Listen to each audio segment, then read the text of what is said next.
Welcome to I May Be Wrong. I don't know what this world is coming to, but I don't think so. We're broadcasting from the greater Nashville area, the home of country music, beyond the borders of political correctness and identity politics. Facts and faith are our demarcations. Truth lights our path. Here's the Barry White of Podcast Radio, the Venerable Alfonso Ashworth. Well, welcome to another exciting episode of I May Be Wrong, but I Don't Think So. Of course, you can join us on the website every Wednesday.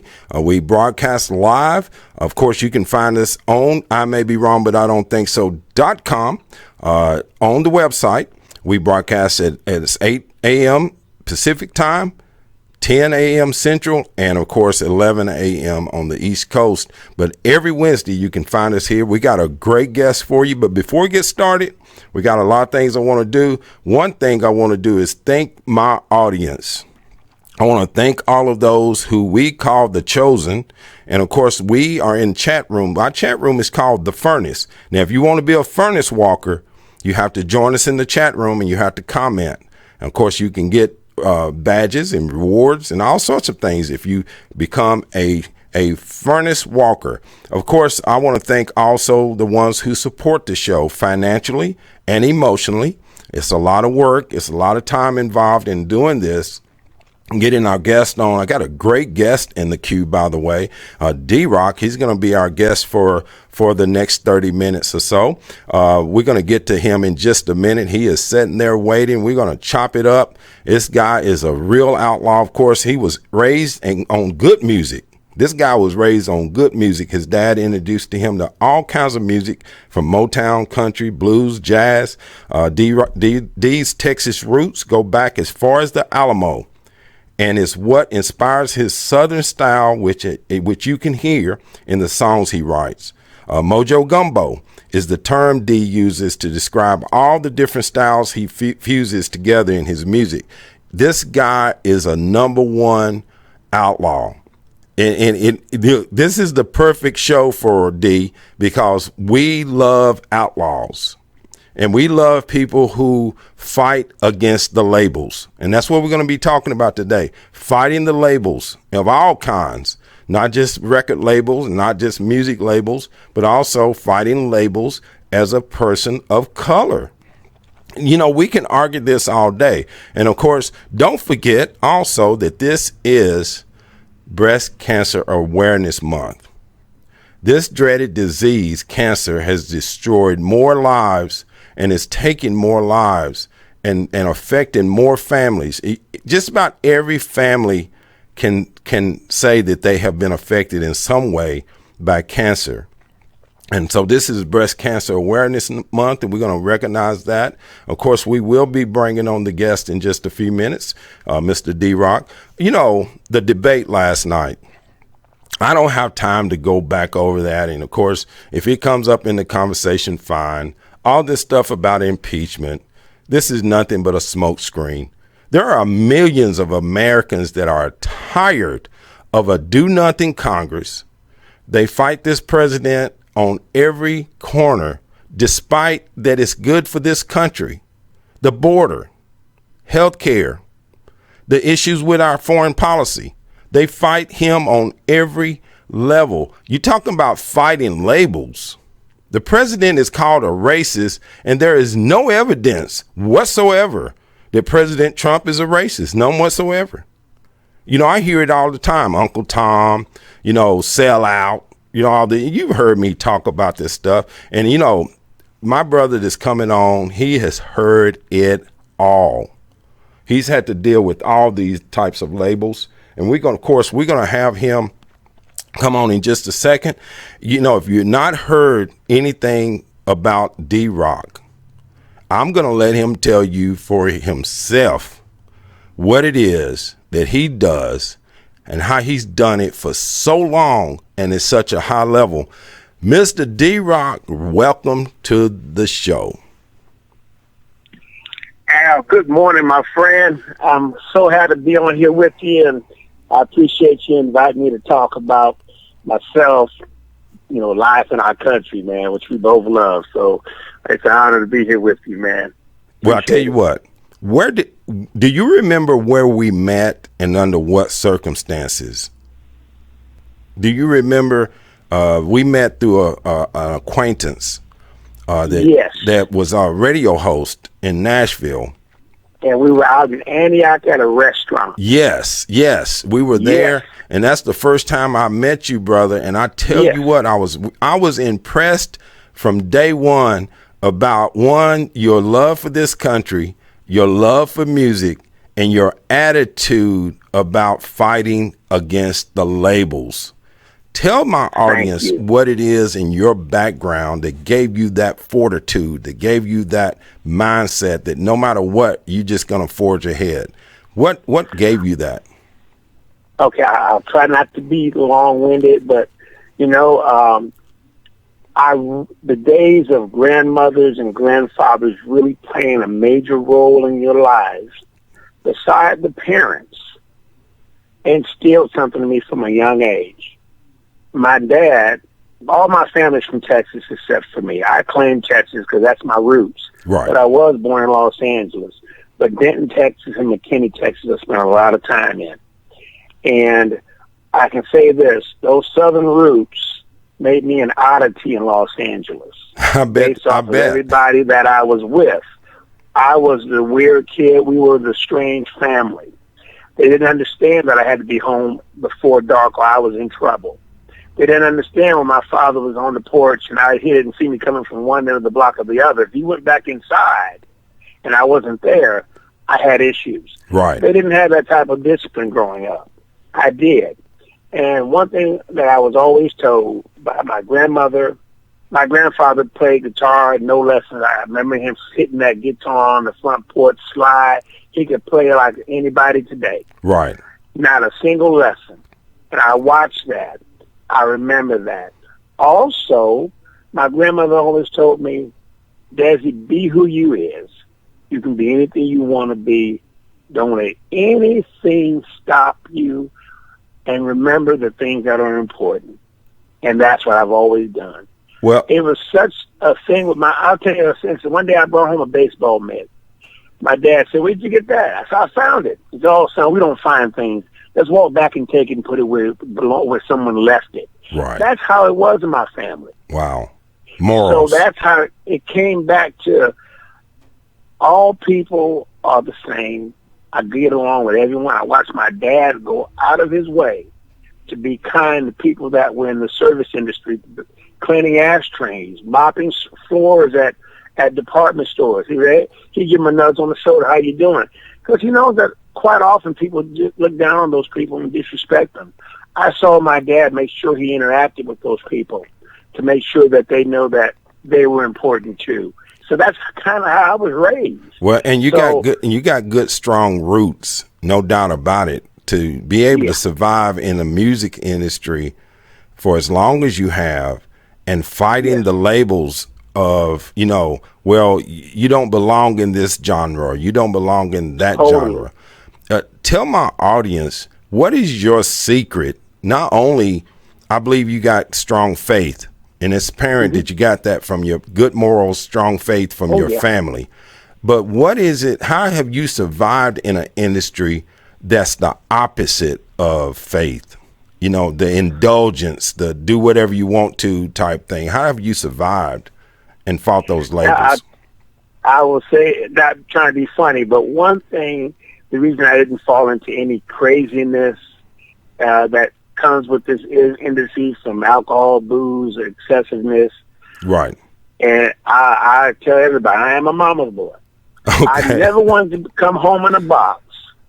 Right. And someone telling my mother something I did that she knows are completely out of character for me. Wow. So it kept me away from those things because I didn't want the disappointment.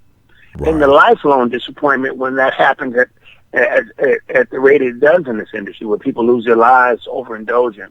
But the thing that's kept me going beyond trying to be pigeonholed is that I live by a code of I belong wherever I go. So wherever I go, I'm supposed to be there. Right. And you will not stop me. You will not stop me. You might try to slow me down, but you'll never stop me. Right. And you know, that's a how great. I've always rolled. Yeah, and that's why I think I feel a brotherhood with you and other individuals that were a part of that early Tea Party movement. Yes. You know that we were. You know, we're going to stand up and speak our piece no matter what people say. And of course, what is it now? We say fighting labels. Before we get into that, tell my audience, where can they find you, your music, and what you're doing, your tours, and all of that? Okay. Where can they find that? Well, you can find Dee Rock. I spell it with 2 E's, and I did that. That's a whole nother story, the Dee Rock. But I'm on Spotify, iTunes, all digital outlets. You can find my first and second album. Okay. You can find certain singles. I have some patriotic songs that I have out there, such as The Colors I Fly, Forgotten Soldiers, The Uniform. You can find those also in those places. Things coming up for me right now. Earlier this year, I was fortunate to sign with the independent label in the UK called Dr. John's Surgery Records. Okay. And it was a blessing because as much as I am known in Nashville, it's more of a pat on the back, continue what you're doing, but not really open the door and say, come on, let's do this together. I'm kind of the lone gunman out here, do it all myself. Right. I have great relationships and great friends who definitely help me, no question. But on the larger scale, that hasn't opened up. And it's nothing new. I wasn't expecting when I came here. I had my goals set for a certain level of achievement, which I'm hitting now and going beyond. By signing with Dr. John's label, he has put my music throughout Europe, throughout Asia. I'm in New Zealand. I'm in Australia. And I'm doing my first UK tour, which begins November 1st, at a festival that they sponsor. And it's a small tour, but for me it's huge because I get to play my own music and make the networks in person now by being able to, I can meet people and talk to people and let them know how I roll as a musician and as a businessman. And I've got tons of help. I mean, there's an individual named Nigel Bromley who's played with George Michael, Elton John. He's going to be playing drums with me. That's a big deal. Right. To have someone of his stature playing with me and putting a tremendous band together to back me up for these shows I'm doing. So I'm looking forward to it. Like I said, it's a short tour, but it's enough to let people know that I have arrived. Yes. And I'm not going anywhere but forward with this. Next year we'll play longer. We'll play more countries. That's what this UK tour is kicking things off. Well, and you know what? I hope that people find out more about you and your music, but also the man, the person, who you are. What's made you this phenomenal musician is your family, your background, your roots, your determination. Fighting against the labels, as you just said, the big corporate music labels here, and not realizing that, look, it's just like you say, a pat on the back. Now let's talk about a different kind of label. Let's talk about a label that you have probably felt and seen over the years the same way that I have, is that why are you a patriot? Why are you, why do you fly the flag? Why do you sing patriotic songs? You've been oppressed. Your ancestors were slaves, and the man has kept you down. Why is it that you continue to fight against those labels? One of the main reasons is that, and I don't mean to generalize, but a lot of people don't understand world history. Right. What took place amongst us and our black people here in America is a part of world history. It was nothing new. It was diabolical. It was severe. It was tragic. It was the worst thing you can imagine. Right. But understanding humankind and watching how we went from that to where we are today, I can't be but anything but appreciative that people have stood up for what Dr. Martin Luther King said, for what they put on paper. And we are doing that. We have done that. Right. We had a black president in America. Come on now. I may not have agreed with him, but we had a black president that ran this country for 8 years. So that when I hear all this nonsense, I say, wait a minute. Do you understand where we've come from? Right. To where we went to with 8 years of that? Right. Now, with that being said, being patient means that I do believe what the founders put together. It's never been done in history before. Amen. Inalienable rights, a constitution where the government is on paper explain how they work for us, not the other way around. That's never been done before. Well, we're not, I don't mean to interrupt you, but a lot of people don't realize that even in the United Kingdom, the citizens there are still known as subjects. Yes, they are. They're still known as subjects. They'll tell you we're subjects of the crown. We're subjects of the royal hierarchy. But in America, it's the people first. And the government comes from the people. But I'll let you finish your thoughts on that, because I think it's very important that we realize that, like you said, we need to remember not only where we come from, but where we are and where we're going. Go ahead, brother. Yes. Being a fan of history, the plight and the status and the what can I say? The victory of where we've come as Black people. I'm an American, so what happens? But I do have a history of every culture has a history. Right. But the wonderful thing about America, and the first time it's ever been done, is that it's supposed to be a melting pot of cultures. It's supposed to be where we all. It doesn't matter where you come from. Once you come here, whether it's in India, Pakistan, Uganda, wherever, you are now an American. We have a brotherhood now because we share the same values. And people, I don't have a chip on my shoulder. We have strived to be a better, more perfect union, and it's happening all the time. That's a good word to use. We're striving for a more perfect union. Nothing is perfect, but we're striving toward that mark. And we're getting better at it. That's why I come up against the people who, of course, I know that you have, I've got different races in my background. I know you do as well. Yeah, and Cherokee so heritage on my dad's side. Yes. So when they start talking about Columbus Day, and that Columbus was a murderer, and Columbus brought disease to America, and all these sort of things, as if disease wasn't already here, as if murder had never been invented before. That's why I mentioned world history. Yes. We can always point the finger, which we do easily, and sometimes we need to. But if you really look in the mirror, we've all contributed to the ugliness of the world at some point. Amen. We all have. Yes. My native brothers, the Cherokee, had my people in slavery. Yes, the Cherokees enslaved Africans, no doubt about it. Totally. And did so even after the end of slavery in America. Many of them kept their slaves because they could. Yes, they did. Yeah. I had to get the government to go in and tell the Chickasaws and let them go. Right. Well, and like you just said, we've all contributed to the ugliness of the world. No one can lay claim to piety in this world. No one can lay claim that we're all perfect and we've never done anything. I'm just surprised that the Black community, and we're talking about fighting labels.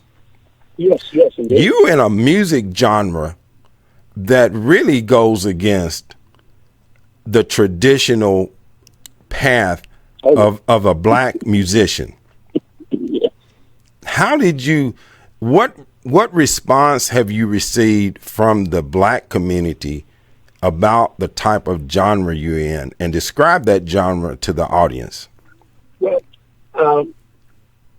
just to give you a little background, as I said, my household was a different type of household. My dad had a record collection of thousands of records. He'd go from big band with Joe Count Basie and Joe Williams, Mm-hmm.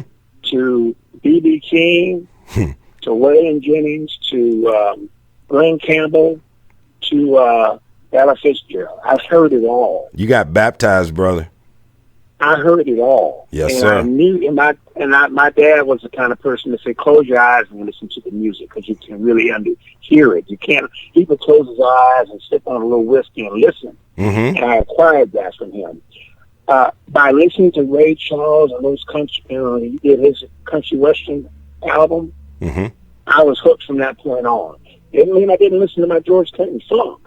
Right. But also in that funk, I had that country western that I enjoyed listening to. Right. It came to fruition when I started working on TV shows such as American Chopper and Southern Steel, Milwaukee Iron. I had to create music Right. that had those genres.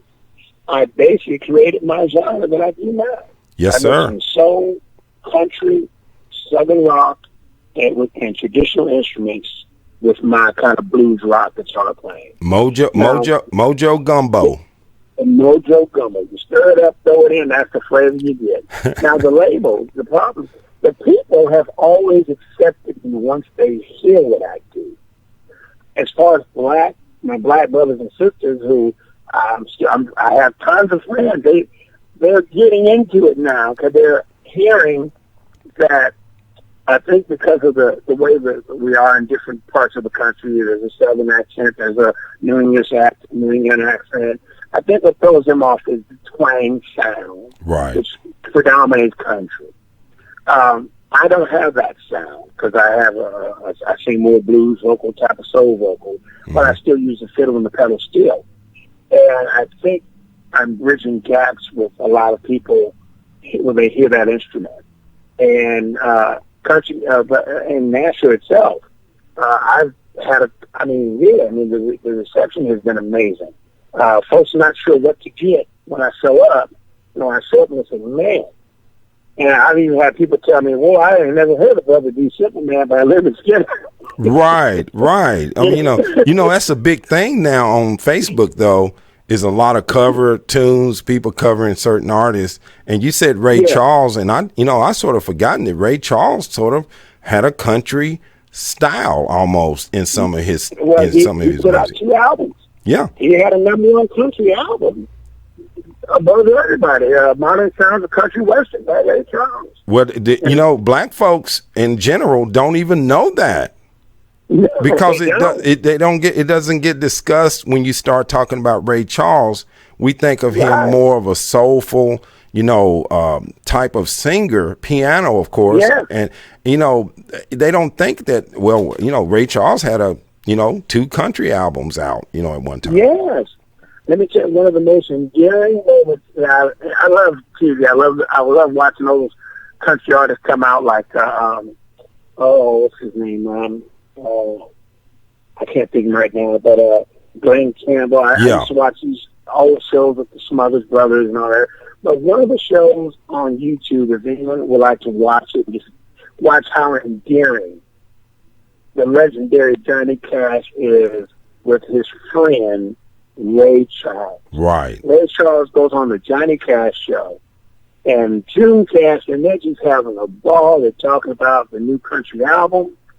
And Ray says, I've been working up one of your songs. He said, I heard it. He said, Mama paid. Go on. And Ray Charles did his own spin of Ring of Fire. Wow. And he did that at the Ryman Auditorium back in the early 70s, late 60s when that show was on TV, where they shot the show, if I'm not mistaken. Well, and it's obvious your music IQ is very high. And of course, we could probably talk for days. And I know we have talked for days. Man. I know we've talked for days about different subjects, politics, music, and whatnot.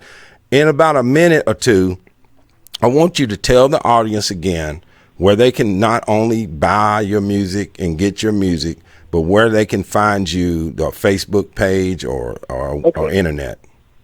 You got it. Yes. Go ahead. Oh, right now? Okay. You can find me on Facebook under my fan page, which is Dee Rock, DeeRock. You can go to my website, which is DeeRockCountry.com, one word. You can also find me on Spotify, all digital outlets.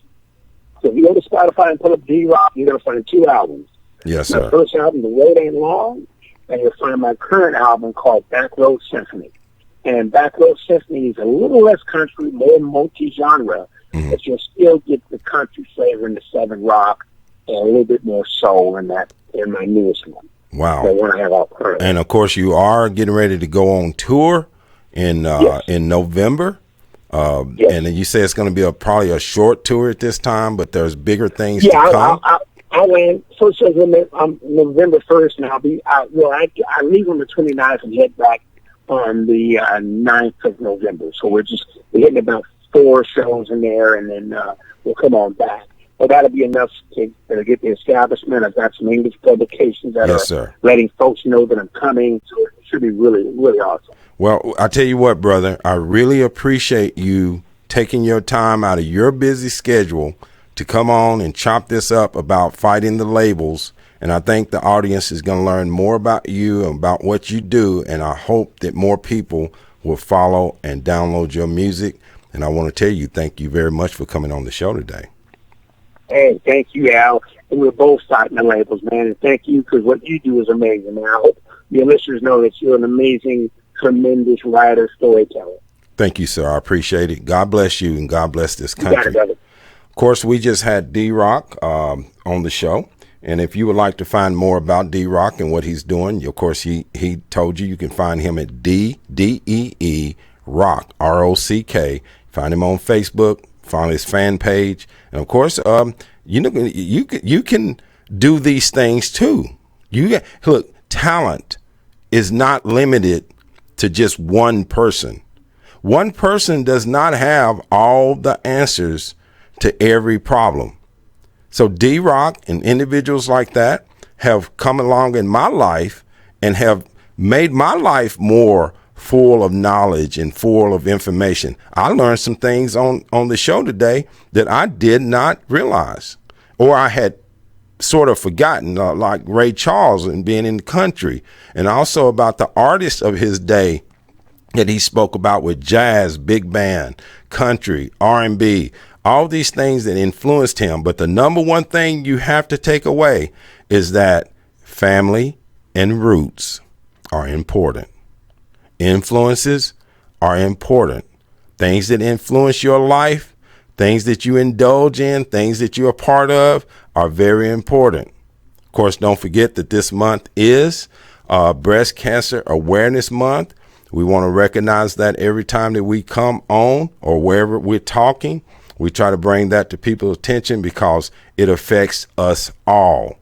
It affects every family, no matter what your color. I get tired, and I don't have time to go into this on this show. I get tired of labels. I get tired of being told that I have to think this way, or I have to think and do this way, or why can't you do it the way that we've always done it? You know how we do things. That's what the number one thing that you want to get under my skin and get me riled up or get my feathers all flustered is to tell me, well, you know how we do it. No, I don't know how we do it. I know how I do it. I know how others have done it, but I don't know how we do it. You know, that's so boxed in, so crab in the bucket sort of thinking.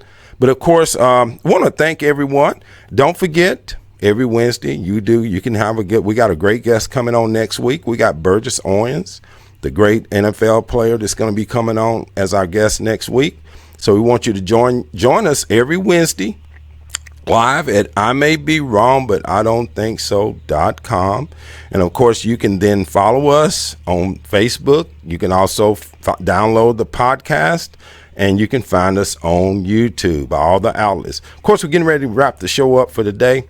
Want to thank you and thank everyone that has been a part of the show today. And of course, as always, I want to tell you, God bless you. God bless America. God bless our children. And peace.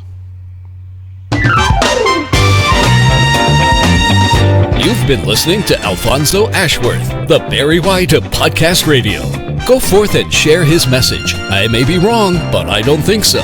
Remember, no two people can ever occupy the same place at the same time. You were uniquely and wonderfully made. Born an original. Don't die a copy. God bless. Peace.